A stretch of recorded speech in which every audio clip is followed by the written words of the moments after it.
সুপ্রিয় দর্শকবৃন্দ, আসসালামু আলাইকুম। কেমন আছেন আপনারা? আশা করি আল্লাহর রহমতে ভালো আছেন। যদি চ্যানেলটি ভালো লাগে অবশ্যই চ্যানেলটি সাবস্ক্রাইব করুন, পাশে থাকবেন। প্রতিদিনের মতো আজ কয়েক আপুকে আমার চ্যানেল হাজির করেছি। মিডিয়া কি কারণে আসছে সেটা আপনি শোনাবো। আসসালামু আলাইকুম আপু, ওয়ালাইকুম আসসালাম। ভালো আছেন? এই তো আছি মোটামুটি, আপুর কি আলহামদুলিল্লাহ ভালো। বিয়ে শাদী হয়েছে? না, বিয়ে হয়নি। বয়স কত আপনার? এই তো 22। 22 বছর বয়স। এত দেরি হচ্ছে কেন বিয়ের? কি করব, যৌতুকের জন্য বিয়ে হয় না।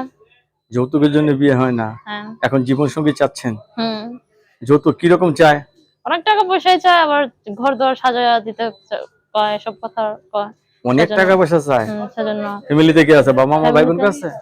বাবা নাই, মা আছে। আর আমরা দুই বোন, বড় বোনের বিয়ে হয়ে গেছে, আমি ছোট। ও, আপনি একা আছেন? হুম। তাহলে দেখা গেছে অনেক যৌতুক টাকা চায়। যৌতুকের কারণে বিয়ে হচ্ছে না, এটা হলো মেন সমস্যা আপনার, না? হ্যাঁ। আচ্ছা, বিয়ে বসতে চাচ্ছেন, ফ্যামিলিগত ভাবে কোনো চাপ নাই তো? না। আপনি যাকে পছন্দ করবেন তাকেই বিয়ে? হ্যাঁ।